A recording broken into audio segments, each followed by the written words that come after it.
Mike, guys. Good morning. How are you? Good to We're all see good. you. We're all great.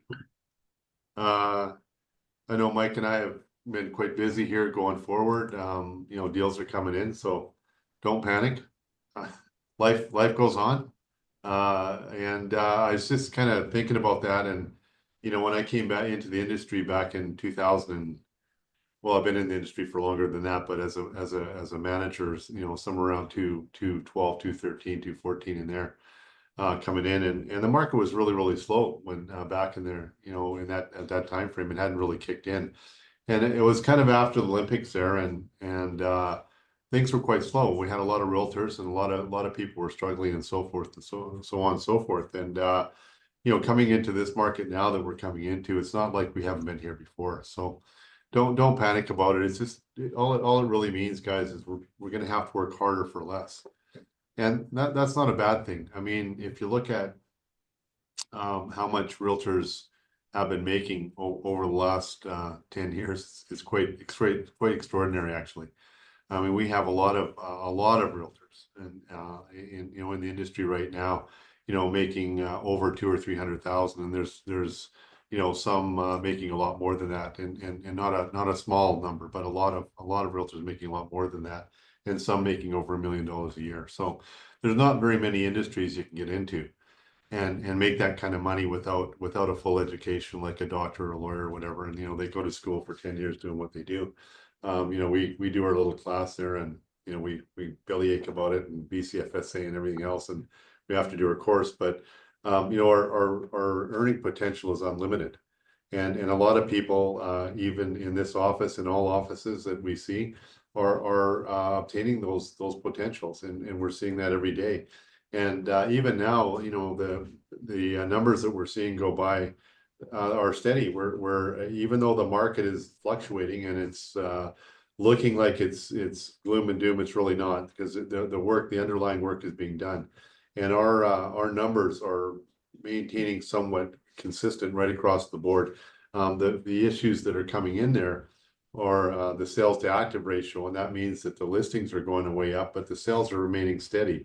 So it comes down to that basic supply and demand. The more supply you have and the less demand, then prices are affected by that. But what's happening here is the demand hasn't changed, the supply has.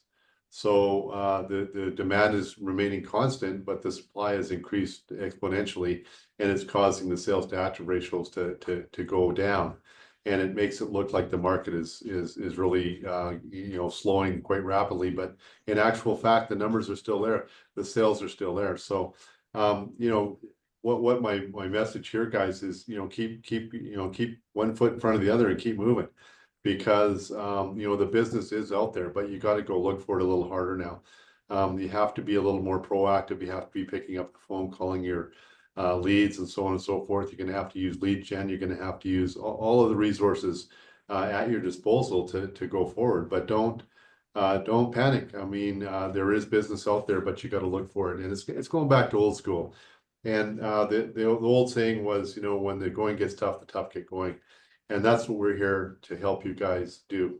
Get going and keep you going, and keep on those phones, keep making your calls, keep making knocking on doors, keep doing your brochures, keep doing whatever it is you're doing going forward, because the business is out there. And it might get a little tighter than it is now, but going forward, if you guys continue to work hard and work smart, you're going to be fine. So that being said, let me just start off with the real estate board stats, or their little video that they put on. I'm just going to share my screen here, and we'll put that up for you, and we'll watch that, and then I'm going to go back and go into do some other things here too. Now, this is all available to you guys as well, so don't worry about saving it or anything like that. Can you guys see my screen there with just a thumbs up with the real estate board video? Okay, I'm going to hit that, and we're going to go with that. So I'm just going to close my door here. So the slowdown in home sales that began earlier this year continued in April, bringing an abundance of opportunity for buyers. Let's take a closer look. Realtors registered about 2,200 home sales on the MLS in April, a 24% decrease over this time last year. This is 28% below the 10-year seasonal average. While these sales are surprising given the improved borrowing conditions, Some buyers may have held back due to ongoing economic uncertainty tied to U.S. tariff threats and the federal election. On the supply side, sellers listed 6,850 homes on the MLS in April, a 3% decrease compared to April 2024, and 20% over the 10-year average. The month ended with around 16,200 homes listed for sale across the region on the MLS, which is 48% above the seasonal average for the month. This is the first time inventory levels have crested 16,000 since 2014. So what does this mean for the market? One way we can measure this is through the sales to active listings ratio. This ratio measures the homes available for sale against the number of homes sold throughout the month to get an idea of supply and demand.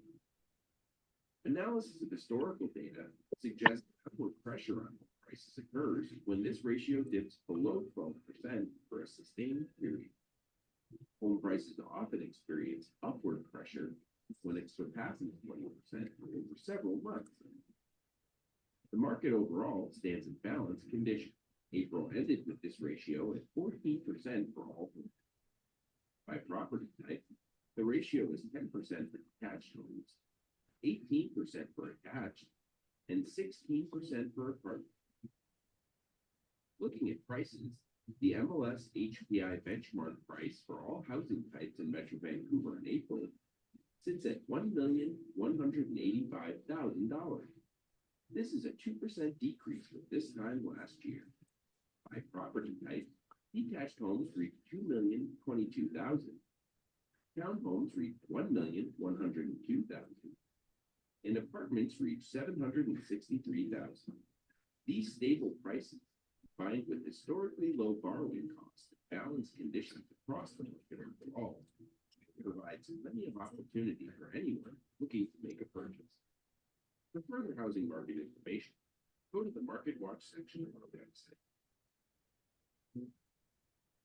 Sorry guys, I can't make that any louder, but bottom line, you can see the numbers are there. Now, what I want to do I'm going to take a step backwards here and show you some stats from 2014, and you can start to get a comparison as to what's going on here. Here. Can you guys see my news release there? Thumbs up or down? Am I showing the right page there? I'm going to stop share and I'll share again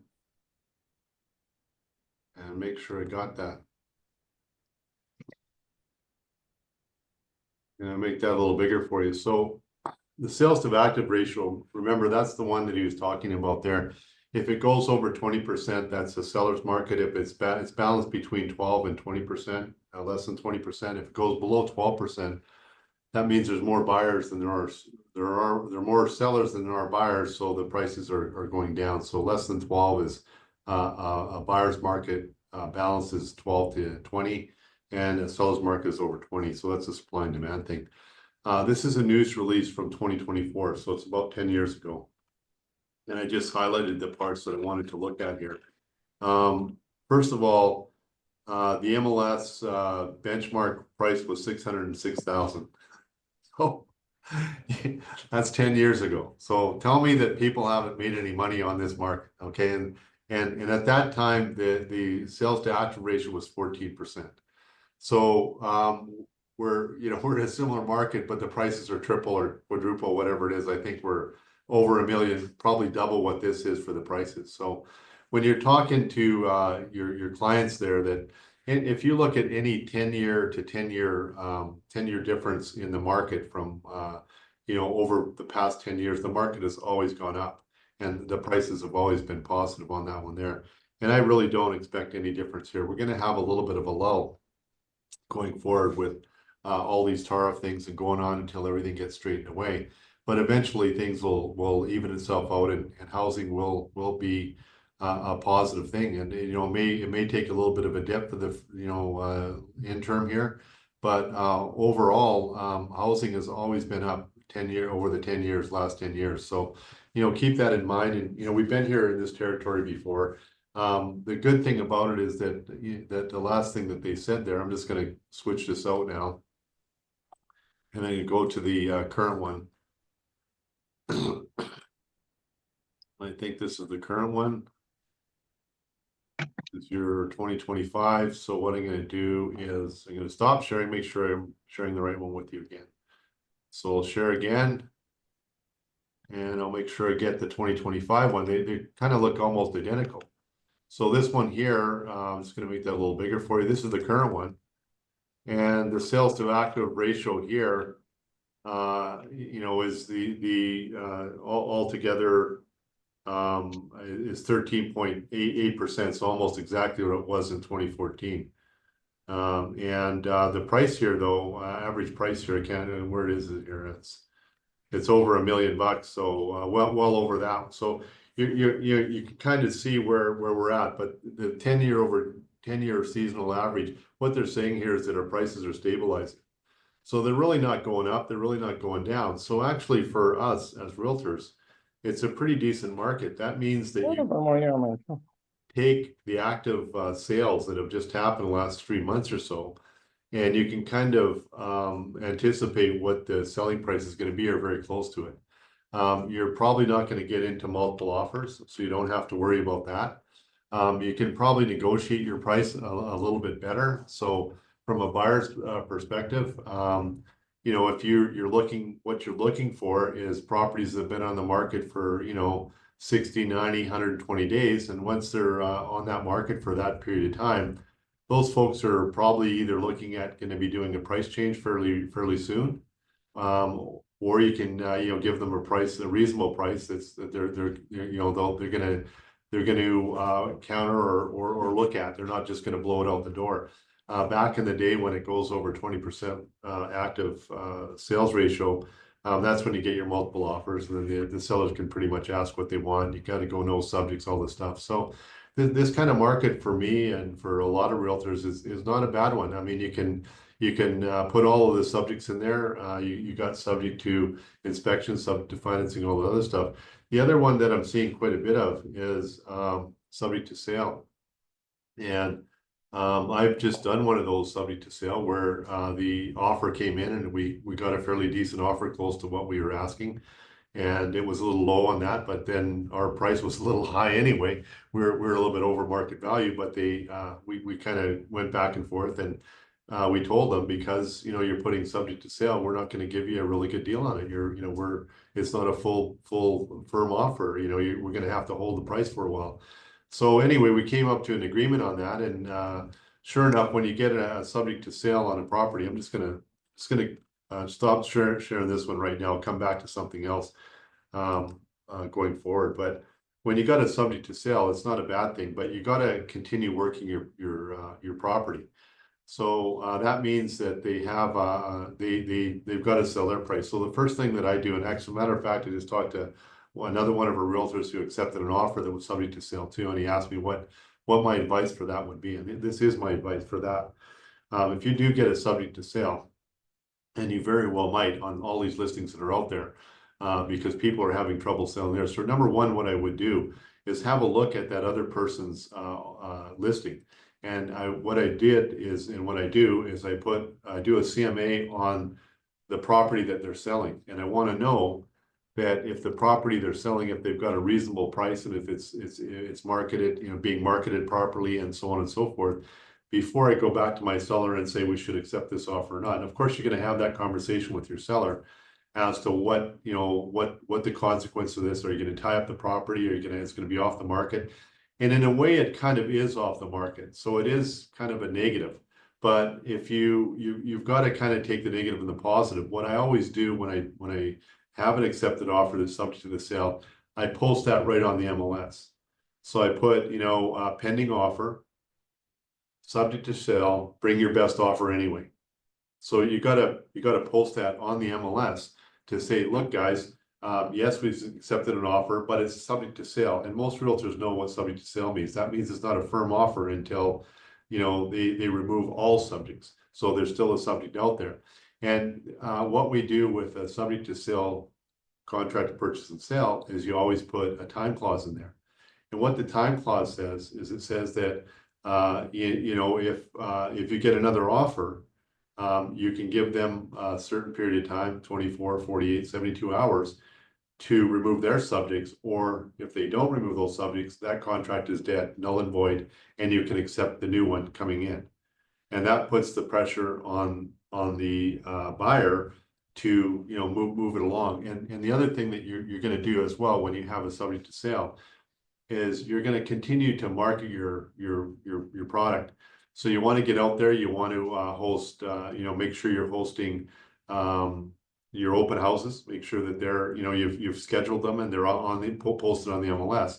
And what that does is twofold. One, hopefully maybe get a better offer, but the second one is that the buyer's agent and the buyer are looking at that you are still marketing the property, and that you're holding their feet to the fire, and they know that you're still out there trying to get an offer. And if you do get an offer, they're going to have to, you know, either remove subjects or walk away from the deal, and they really don't want to do that. Now, one of the things that I do initially to kind of get them hooked into my property is when I accept the offer, usually the offer is subject to financing, subject to inspection, subject to strata documents, subject to a whole laundry list of that, and the final one is subject to sale.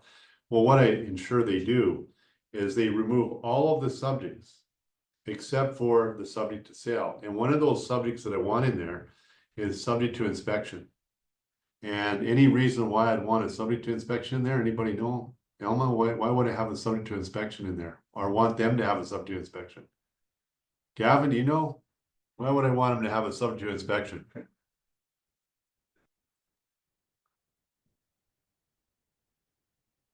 Sorry, what's that? I heard you Why would subject I to ask the buyer to make sure, or why would I want to ensure that the buyer has a subject to inspection in their offer when they have a subject to the sale of their property? Why is a subject to inspection important in that offer? To avoid further litigation in the future? No, that's not it really, no. Steve, any of you Steves out there? Steven, either one? Why do I want that subject to inspection in there? Can I say that? Go ahead, Amir. We're gonna show the seller that we have a good faith and we are, on it. Absolutely. And 100% we're gonna buy that home.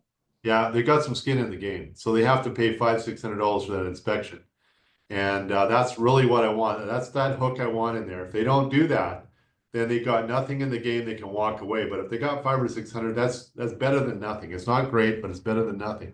So when I do accept that offer, I want to make sure that all those subjects are removed, and I want to make sure that they've also came in and done that inspection. Now, if they've done that, then I feel a little more comfortable in accepting that, subject to sale, because now I'm kind of binding my seller up in that offer, because not everybody's going to look at it. And then what's going to happen is you're going to start getting the calls, because I put those comments in there: pending offer, subject to sale, bring your best offer anyway, kind of thing. I put that in there. So I started getting calls now on my listing that were lowballs. And will you accept this? Will you accept that? Well, of course, we don't want anything that's not in writing, but I mean, you're going to play the game, right? You got to play the game. I mean, I always say that to you guys. If it's not in writing, it doesn't count, but we all do it, right? We all, you kind of negotiate a little bit on the side. So what I was telling the folks, they'd come in lowball. We'll give you a low offer, no subbies, no whatever. No, we got a really good offer, really happy with it. You better, kind of give us a decent offer, and I'll look at it for sure. But now we've got a really good offer. So I kind of worked it all the way through, so you got to work your deals all the way through the system and make sure that you're doing that. And what I did is I had the open houses, and I made sure that I was at the open house, and I posted them on the MLS, and the buyer absolutely knew what was going on. So with the new ones coming up, they've got, the subject to sale as well. So you're going to have to work them a little harder. And that's what I say, we're going to have to work harder for a little less, guys. And that's kind of what I'm talking about. You're going to have to do a little bit more work. You're going to have to work a little smarter out there, work your listings a little bit better. And for people that are doing listings, you're going to have to be a little sharper on your pencil there. If you looked at the sales to active ratio, I think it was 10% for houses, 18% for townhouses, and I don't know, 15 or 16% for apartments. So the sought after property there are the townhouses. Those are still almost in they're at the top end of the balanced market. So those are the valuable ones that people are looking for. People are trying to move out of apartments or down from houses. They're moving into that segment. So that segment is still pretty warm. If you're selling an apartment, you're going to have to sharpen your pencil quite a bit there because it's getting a little soft there. And for God's sakes, if you're selling a house, you're going to have to be real sharp because that's well into the buyer's market. So you know, depending on what your product is, you're going to have to, you know, have a really good marketing plan going forward on that one there, and that's going to be fundamental. So the bottom line here, guys, is that the market is actually moving. It's not dead stalled. It's been moving at a constant rate all the way through last couple of years, and we're not the thing that's skewing all of these sales to active ratios is that the number of listings are getting exploding right now. They're over the 10-year average and so on and so forth. James, you've got a lot of experience in that. You want to have any comments on the market, what's going on and your pricing and that? You've got a lot of listings and stuff. You want to have a little comment there? Have you had any subject to sales lately? Yes. So the market is definitely very interesting, that's for sure. And I agree with everything that you had mentioned for sure, as far as being sharper on pricing and so forth, having those difficult conversations with your sellers as to what's happening right now. I still have a couple of sellers that are just very stubborn and will not budge. And you just work with it. You just have to then, you know, there's not a whole lot you can do. And you just sort of, you, you have to wait it out. And it's their call. Yeah. Um, as far as buyers, I've definitely experienced quite a few that are definitely looking for deals. They're definitely coming in much lower on list price. So just be aware when listing, be prepared for that as well, and prepare your sellers for that as well. Yeah. Have those conversations in advance. I just had a sale and there's been a few, and I know some of the buyers that came through, they were looking at, you know, over the $3 million mark, and we're all putting in offers about 3 to 400,000 below asking. Yeah, so it's going to take a little longer, and I think that be prepared for that. There's a lot more listings out there. I wouldn't say they're easy to get, but we're seeing a lot of our realtors that normally aren't, you know, sellers agents or they work with buyers a lot are getting a lot of listings, and you got to be prepared to hang on to those listings for a little bit longer now, and Yes. work with your client and advise them correctly, but make sure that you're setting them up with the proper information going forward and what's happening with the market. And that's all your market analysis, market stats. Now, I don't share the SnapStats. You all like that, and I know that that was part of it, but they don't allow me to share that anymore. So if you want to get the SnapStats, they're just another tool that you can use. They're available for 17 bucks a month. By the way, if you want all of these stats that we're just talking about, the sales to active ratios, what you can do is I'm just going to pull up another thing here for you to share. Let me go back to my Zoom. I'm going to share here. If you want the quick answers to what we're talking about here, all you have to do, can you guys see my email for the join the meeting thing? All right, so all you have to do is go to your Google folder here. And if you go to downtown Vancouver here, these are all in here for you. Here's your Yaletown, and here's your little brick that goes out to your multimedia, whatever you want, and it has the inventory sales and sales ratio, sales to active ratio 18% for townhouses and apartments in Yaletown. Now you can go back and pick out whatever end you're working in. Here's the west end here, 19%. Probably if we get out of this, I'm going to go back up one and get into down, well, let's see, West Vancouver, North Vancouver. These are the houses, I guess. Upper Lonsdale. Oh, I don't know what's going on here, Mike. We better check these numbers here. Holy smokes, we're at 20 through 31 and 23. I don't know.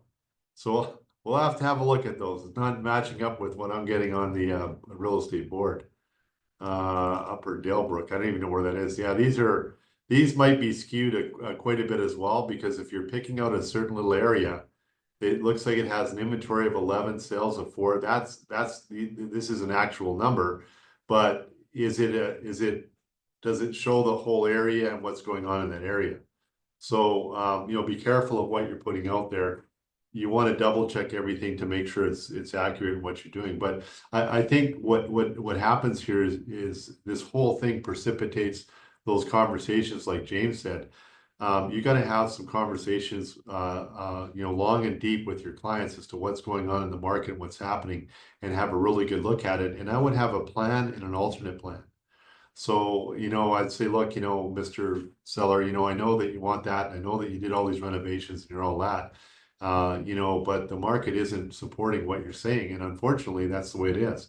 So how about we have a bit of a compromise here? We put it on your, put it up at your price for, 2 or 3 weeks. Let's monitor what we're having, what's happening in the market, how many calls I'm getting, how many people show up at the open house. And if I'm not really seeing too many people at the open house, I'm not getting any calls, maybe we should revisit this and look at, correcting the price and adjusting the price appropriately.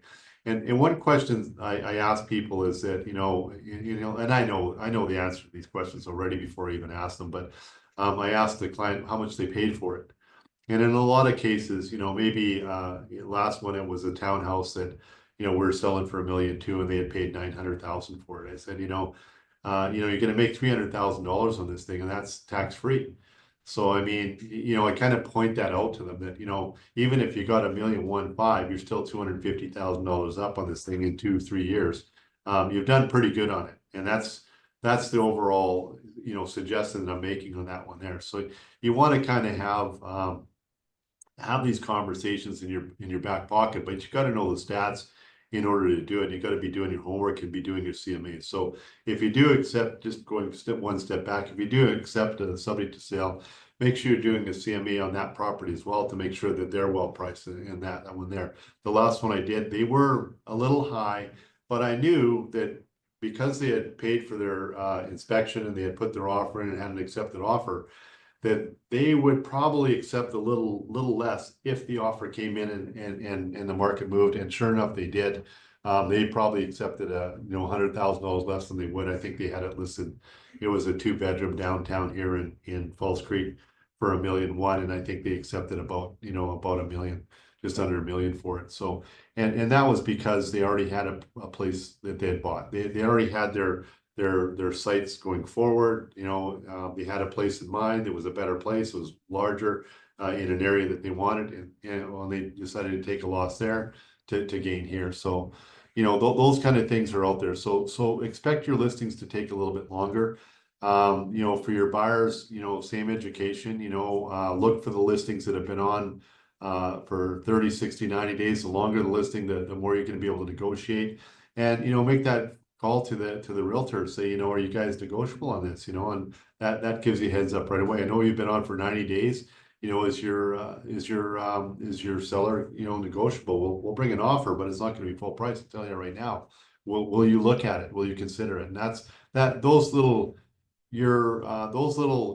phone calls and help your reputation. And that's what we say in this business: your reputation precedes you. If I get a call from James or Gavin or Steve, one of the guys, or Amir that's been in the business for a while, I'll certainly negotiate it. If I have somebody that's done me bad before, lowballed me or done something like that, and I'm not going to give that offer as much credence, because I know that guy's a flake. So pardon me, you don't want to have a bad reputation. You want to be able to come through on your offers when you're talking to people going forward. Does anybody have any comments? Amir, you've been out there a while. What's going on with you? Amir Khan. We got 2 Amirs here. 2 Steves, 2 Amirs. Only Hi. one Ting, one Sorry. Al. No, I was actually just away. I just got back from vacation, so I'm catching up today. All right. Well, Okay, good. welcome back. Doug, I have something I'd like to add. Sure, please. That may be helpful. So one thing I found, especially in this market, that'll be helpful for, for your sellers and mostly for your sellers if you have a listing, is make sure you're calling other realtors that have listings in the same building, and just touch base. It's really in good faith just to get to know them as well and find out what they're going through. You can get a lot of information. I just had a chat with a few different realtors yesterday over the last few days. And they actually text me back thanking me for reaching out just to fill them in on what's happening with my listing and so forth. And plus two, I mean, you could have someone that's looking at all your listings, you know, the same person, so on. It's just good to find out. Then that way you can share that information with your sellers as well. Say, listen, this is what's happening with the other listings. I spoke to the other realtor, so on and so forth. It may help you with those difficult conversations. Yeah, and have you ever organized a common open house day? Yes. Yeah, it helps. I mean, it's like, you know, if you see these restaurants or these furniture stores are all in the same area. And when people go shop at whatever, IKEA, they'll go to Leon's, they'll go to all those ones over out in Richmond there, wherever it is. The one in Coquitlam, I guess it is, that I always go to all of them. You know, I go, if I'm looking for a sofa or whatever, I go into each one, the brick, and they're all out there together. And that's the same with your opens. If they're looking at James's open, I have an open in the same building, and we have it the same day, they'll jump on it. So, you know, those kind of things, we're going to have to do a lot more opens. You're going to have to, you know, be a little more patient here, guys. It's going to take a little longer for your sales to happen. You know, this is a really good time for you new realtors, you know, to get out there and start picking up buyers, because you're in control. But you gotta, you know, you gotta differentiate yourself on your buyers end, and make sure you know you're presenting your buyers with all that stuff that we did in the classes. Make sure you give them that little brochure, and Paul has one there on how to buy a house and what's all involved. Make sure you're incorporating Paul in there, and getting a pre-approval for them and doing all that stuff. And then, you know, make sure you're presenting them with the exclusive buyers agency agreement. And that's whether they sign it or not doesn't really matter. It's just that, you know, you want to have that conversation of how you work, how you get paid, and the only thing you expect back from them is their loyalty, and that if they go into an open or they go to one of these pre-sales, that they buy from you.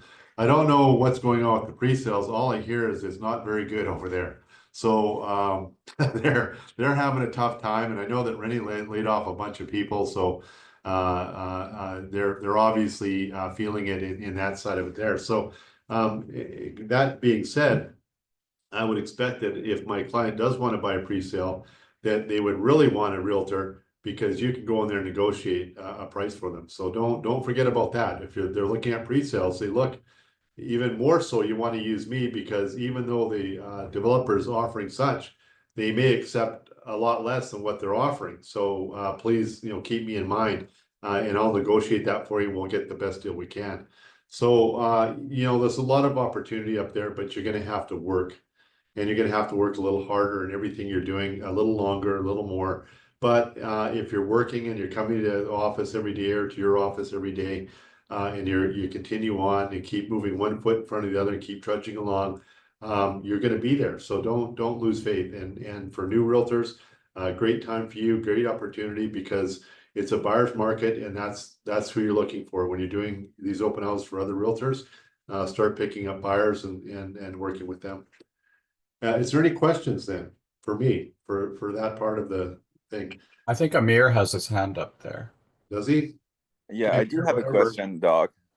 Yeah, go ahead, please. Yeah, for the scenario that you have a listing in the same building and another neighbor or another unit, you know, come with much lower than fair market value in order to compete with other existing listing in the building, what would be the best strategy? Do you think it's better to be take off the market, you know, for a while, or we have to go to the bidding war? We have to also reduce our prices because we both, or I think all this listing offering the same thing, basically same product. But what's the best strategy in this kind of situation? Well, just because one guy pulls his pants down doesn't mean everybody has to, okay? You know, don't worry too much what they're doing. We don't want everybody with their pants down there. Because it's regularly, you know, happen. I've seen it in the market a lot. Like, for example, in one building, there are like 2-3 listing. I think 1 or 2 is way low, or 2 or 3 are like high, and then there's a big gap between all the listing in the same building, and they offering the same thing, pretty much the same thing. Yeah. Well, remember what you're offering and what you get are two different things. So, you know, in those cases there, the individual that's got the low ball, the price, and went below market value, if you will. What their strategy that they presented to the seller was something to the effect that, look, we're going to go in below everybody else. We're going to get all kinds of looky-loos in here looking at the place, and, you know, we're going to get multiple offers. and we're gonna sell it above asking. No. I understand, completely understand what's their, selling strategy. Like, for example, they are in the market. If you go to the history of the, their listing, you can see it was listed 80K higher. But after 2-3 months, they couldn't sell. They come 80K lower. And so basically, you guys price it at the same level, same amount. But after 2-3 months, they drop their price like 860 or 80K. I mean, if my seller has to also drop their price, adjust their price, or no, we have to stick to our price? Because Well, the fair market value is basically the price that we are listed. well, there's also another mitigating factor here, and it's called, motivation. And, Exactly. if that guy downstairs is getting foreclosed on, they're motivated a little more than your guys. So you really don't know what the motivation is. Somebody could have passed in the family. It could be a distress sale, that kind of thing. So it's absolutely a consideration that you're going to have to deal with. But I'll give you a kind of another example of kind of an opposite thing there is that I had a listing in a building. It was a sub penthouse, and it was close to the end of the production of the building was sold out. They had sold out all the lower places, and then my guy had bought a sub penthouse and was selling it. And I put my property up for listing, and it was all nicely done and all that. And I had it, I can't remember what the price was, $1.2 million or something like that for a sub penthouse. And sure enough, the developer pulls out all of these other penthouses that he had that he was waiting till the end to sell, and he posted his the same price as mine. So here I had a sub penthouse at $1.2 million. He had a penthouse at $1.2 million. I'm screwed, right? So what do I do? Well, I thought, okay, anybody coming to look at his penthouse is going to look at my sub penthouse, and all I'm going to have to do is wait till his sells. And as soon as his goes, mine's up next up on the line, and that was all there was to it. I couldn't really compete with them, and my client wouldn't really go down. So it kind of works in the reverse of that. You're just going to have to hold until that guy sells and see what he sells for. And if he sells for that low, then that's going to probably affect what you're going to sell for. So, but I would if your client has the wherewithal to hold and wait, then I'd hold and wait. But it depends on your guys' motivation too. I mean, if it's a divorce or something like that, and they want it sold, they want it sold. They're going to take whatever price they can. But I would kind of use that property as a springboard and make sure that when they're doing an open house, I'm doing an open house, and then all the people looking at his place are coming to my place. So that if that one doesn't work out, maybe they can work out with me, and I'll say, bring your best offer. So again, you're going to have to work a lot harder, a lot smarter, but you're going to have to cover that guy and make sure you're keeping your eyeball on him and what he's doing, and that'll and then keep your client advised, because it's their client that's the ultimate person selling it, not you. I don't know. Anybody else help with that? Thanks for sharing your experience. So basically, if someone sold lower in the same building, and you have to respect the recent sold, right? Absolutely, you do. Yeah. There we go. Okay. Thank you. Yeah, you can't avoid that. It's going to affect everybody's price. So, that's the whole idea. That's why when you're looking on a street, you never buy the one that's in Taj Mahal. You buy the cheapest one on the street, because it's just going to his price is going to be pulled up by everybody else. If you buy the most expensive house on the street, it's going to get pulled down by everybody else. If you have a wreck on the corner, it's just going to devaluate everybody's property. So it's kind of the same thing, but you're going to have to use your strategy, but talk to your clients, talk them through it. What's going on? This is going to affect us, absolutely. But how reactive we want to be is up to you. Awesome. Thank you so much. No problem here. Okay, guys, that's it for the stats thing. These are all online for you. The real estate board stats are there. All of those little bricks are online in our Google Drive, so they're available to you. It's right on your email, so no reason you can't post those out there. That's about all I have on the market. Mike, you got anything you want to talk about? Yeah, absolutely. Just to touch on that last question, it's called competition, and if you can't take the competition, then don't be in the business. It's like knowing a realtor's had success in a tower and you don't want to market the tower because Jimmy's had success in the tower. Well, screw Jimmy, right? This is about you, and getting to that point. You hear the stats in the market, and yeah, the stats are down a bit, but that's not your stats. Your stats are your effort stats. So get out there and make some noise, engage your sphere of influence, and you will get the business. Because I promise you, you'll get that much if you put that much into it. So you control what it is that you're going to take home. I have a good friend in the business who makes a ton of money, and some years he makes a ton more, but he always makes good money because he's always out hustling the people that he's competing against. So don't stress about that. And a crowd draws a crowd. So if there's listings in the building, you're going to get some traffic. And then these are my observations for the week, right? I mean, the customers are hearing what you're hearing. You know, we've got politics coming up, the yin yang. Everybody's tired of it, but you have to control your customer. You need to control the customer. You got to tell them the lay of the land and what they should be doing with you and reviewing properties instead of going direct to another agent, because it's your customer and you need to control it. And I've heard a few of our realtors last week get into these really weird discussions with other realtors. So other realtors are feeling a little stressed too, and the ones that can't deal with it will waste your time. So control your customer. Don't take shit from anybody. If you're dealing with a realtor that's agitated and all that, obviously they're having a bad day. You know, tell them, hey, let me phone you back in 5 minutes. I got to deal with something, and see if that changes their mindset. But you're the one that's always in control. And so I have a question for you. Out of all the guys here, who has not set up Back at You Media yet? Has everybody got it set up since that last presentation? You nod your heads? No one's nodding their heads.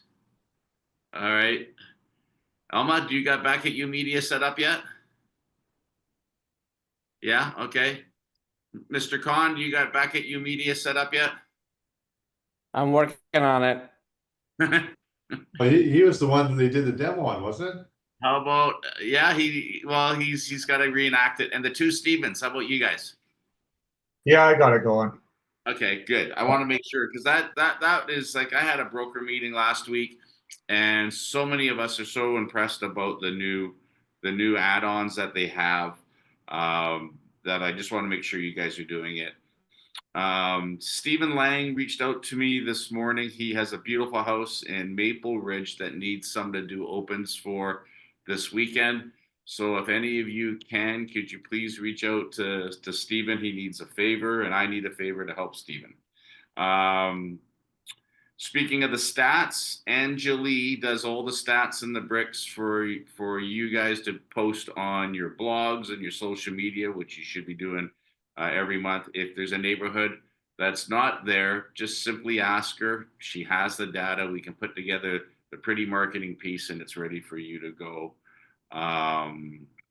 Next Tuesday, Angeli, correct me if I'm wrong, we have Brian Ewan, who is a partner in Cole Harbor Law, coming in to talk about.